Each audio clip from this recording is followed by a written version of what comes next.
Hello, this is going to be a video on my game Battle Dungeon.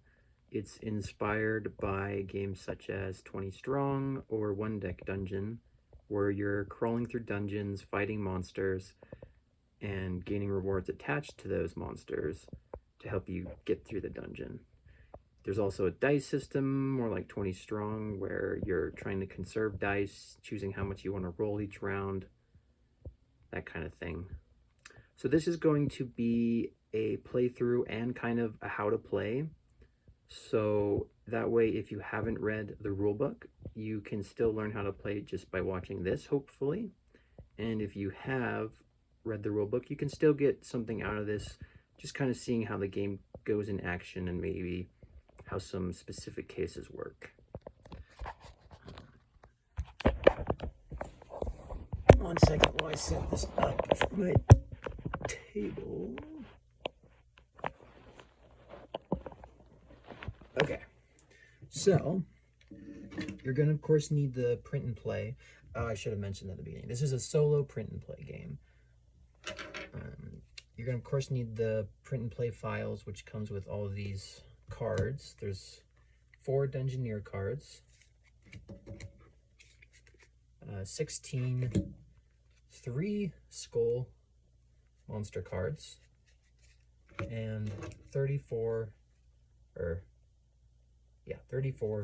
1 Skull monster cards.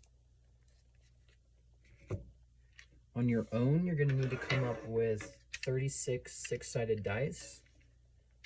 I got this neat little box that holds all of them, and that's kind of why I came up with the number 36, because it's how many I had.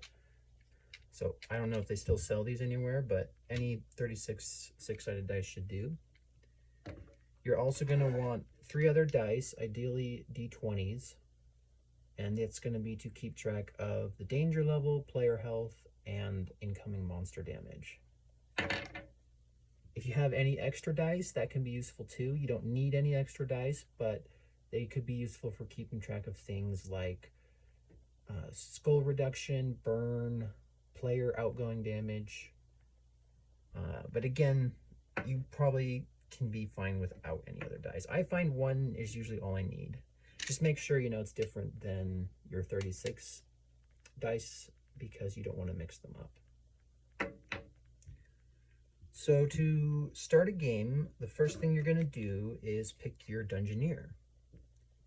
The Dungeon Challenger is the strongest and therefore will give the easiest gameplay, whereas the Dungeonborn is going to be the weakest and give you the most difficult gameplay. Dungeon Survivor and Dungeon Explorer are both kind of the same in the middle power levels.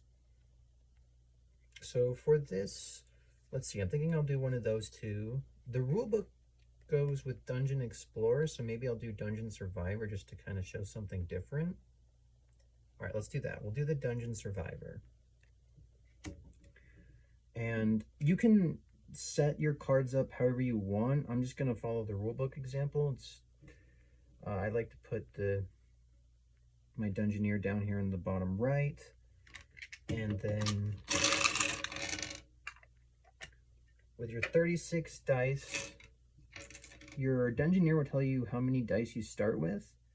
So the Dungeon Survivor starts with 30, and then whatever is left will start in your exhaust pile. So there's 36 dice, so with 30, we're starting with 30, that means 6 are going to be starting exhausted, and the rest go into your energy pile. And so I put the energy pile right below the Dungeoneer, the exhaust pile right above them. That way they're separated, but kind of close by, because we moved dice in between them quite a bit. The other thing your Dungeoneer will tell you to start with is your starting health. The Survivor starts with 5, and I just put it right on top. Then we're going to set up the, well, I guess what we'll do next is do the danger level. Set the danger level to 1. And then I also keep my dice by the danger level. Then you're going to take your 3 skull monsters, shuffle them together,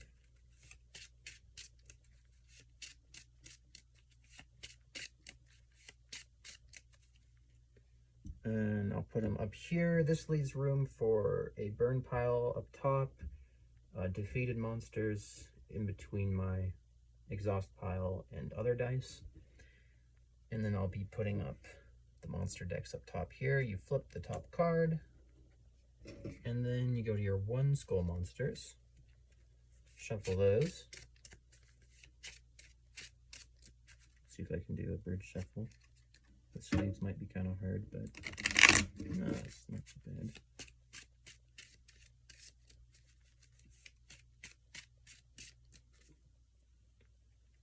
And then you're going to deal them out in 3 piles, making up the 3 1 skull monster decks. And they don't have to be exactly equal, just as long as they're generally equal, you'll be good. I'll put those up top, flip them over, and you're ready to go. So just a couple things with this run.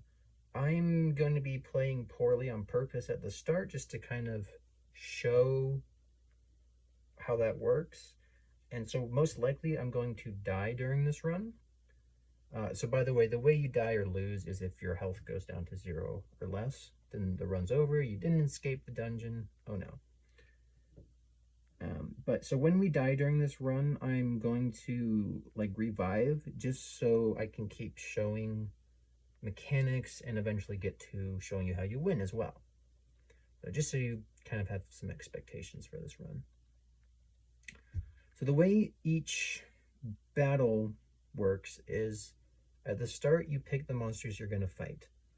We have a danger level of 1, which means we need at least 1 skull's worth of monsters. So any of the 1s or even the 3 could work. You can have more skulls than are needed, but that's usually not advised because it will make the fight more difficult. So I don't know, let's say we'll go up against Assassin first. There's our 1 skull. Whenever you take a monster from the top, immediately reveal the next one. And then you go to rounds of battle now, once you've picked your monsters. The rounds of battle start with, if there were any effects, there's no effects for the assassin, and you count up incoming monster damage. That's going to be the number next to this sword symbol here. So the assassin has 2 incoming damage. So let's mark that here. Then we get to pick how many dice we want to roll. So this is our energy pile, and we're essentially spending energy, how much energy we want to commit in this fight. So, I don't know, let's say, okay, actually, let's say I'm like, I'm only going to spend 2 energy, right? It should be easy. So you roll your dice, however many you wanted. Now, with the dice you rolled, you then apply them to abilities. And abilities, I'll show more as we gain more, but at the beginning you always start with 2. Your Dungeoneer will have 2 abilities. And there's a pip cost at the top that tells you how many total pips you need to activate that ability. So this first one here costs 5 pips, and the second one here costs 7. We only got 2, which is not going to be enough for either of those. So basically, this round was a dud. We couldn't do anything with these 2 dice. Really what happened is we needed to roll a lot more dice if we wanted to do anything this round. So with the dice we can't apply to anything, they just get exhausted. We take 2 damage. And if there's any monsters left, we have to go to another round of combat. And it's the same like the last round. You do any effects if there are any. You count up incoming damage, which will be 2. And then you can choose how many dice you want to roll. This time, let's roll. Oh my gosh, that was so embarrassing. I'm going to roll all these dice.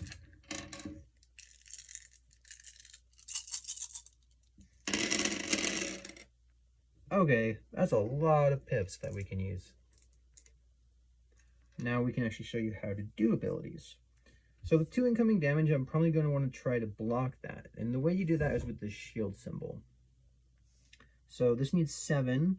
We can do that many ways. We could do that with a 6 and a 1. We could do that with a 5 and a 2. We don't have a 2, but we could do it with a 5 and a 3. You can go over the amount of pips that are needed. You just can't have less. So, well, let's do this. So we can use this 5 and this 3. We get a shield, which reduces incoming damage by 1. Now, normally, once you use an ability, you can't use it anymore for this battle.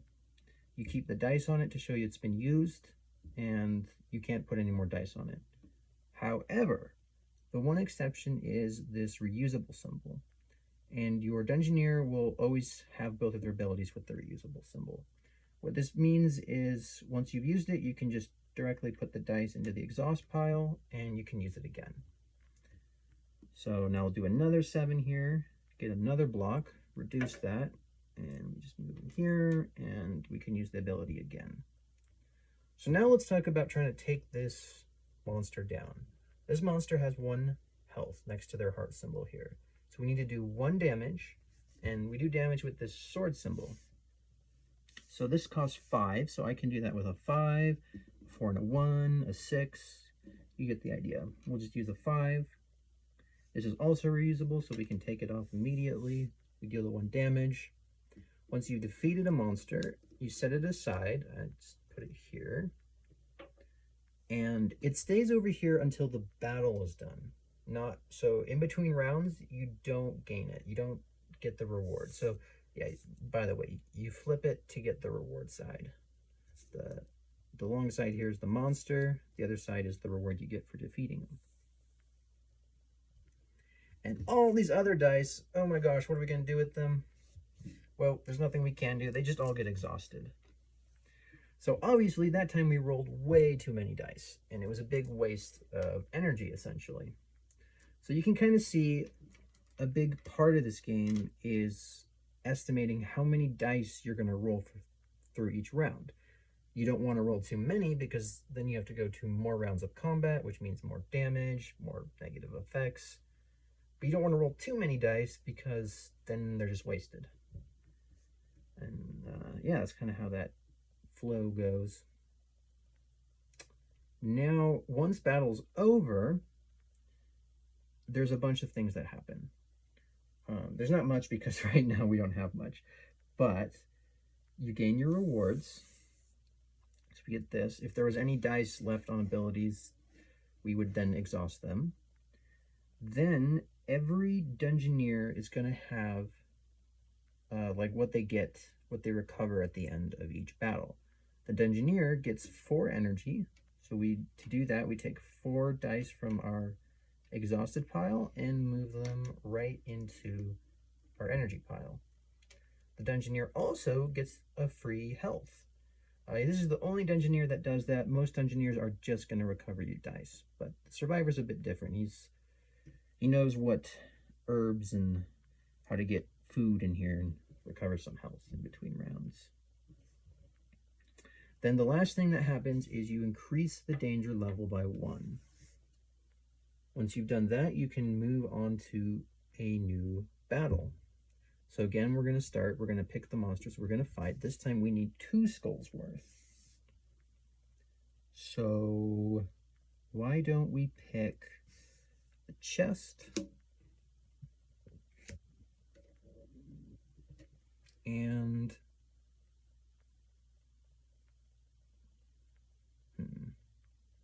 yeah, let's pick the executioner, huh? Okay. So I've got our 2 skulls here. Now we go to our rounds of combat. Again, no effects. Most don't have effects. We'll hopefully get some effects in next round to show you how that works.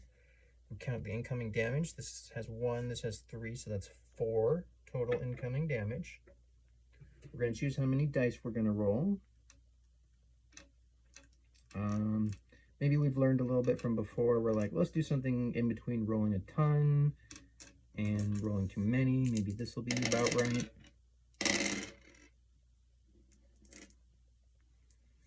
One quick mention, if you do have a dice tray, that'd be great. There are definitely turns where you're rolling like 20 of these, or maybe more.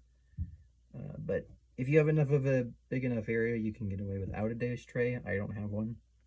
Definitely should get one though. So let's talk about other abilities besides the two on our Dungeoneer. So this one costs 5 pips, and it has 2 1 damage attacks. And that's different than 1 damage that does, or 1 sword that does 2. Basically, whenever you apply one of these swords, you have to pick one monster to apply it to. So if we had a 2 damage and we decided to target the Voracious chest with it, we would put both damage on here, and basically all we needed was 1 damage, and that other damage is just used up. With 2 instances of 1, we can split it up how we want. So that's the difference there. So let's go ahead and do that. I'll do 5 on here to activate this. So I'll do 1 damage to the chest. That's enough to kill the 1 health. And then 1 on the Executioner. That's also enough to take out the Executioner. Now this does not have the reusable like our Dungeon Survivors abilities did, so we can no longer use this throughout the entire battle. And we keep the dice that we used on there. So now we got 4 incoming damage. We're going to try to block it. We need 7, so 5 and 2 can block 1 of it. We could do another 5 and 2, block another one. Nothing we can do with these last 2 dice, so we're going to just have to take the 2 damage, end the round. Those get exhausted. All the monsters are defeated, so we end the battle. And this is where we remove this dice. We get our rewards. And I like to kind of organize the abilities by type. So like these are all my damaging abilities. This will be dice, which I'll show you how that works in a second, in our next battle. Then of course we get our recovery, which is going to be with the survivor. That's going to be 4 energy back and 1 health. Then we increase the danger level by 1. So at this point, we could fight the 3 skull monster. We could have fought him before, but now it makes the most sense because we have to get 3 skulls anyways. Or we could fight 3 other monsters. Okay, I'm going to fight the Tomb Lich because he's got a really interesting ability I want to show. And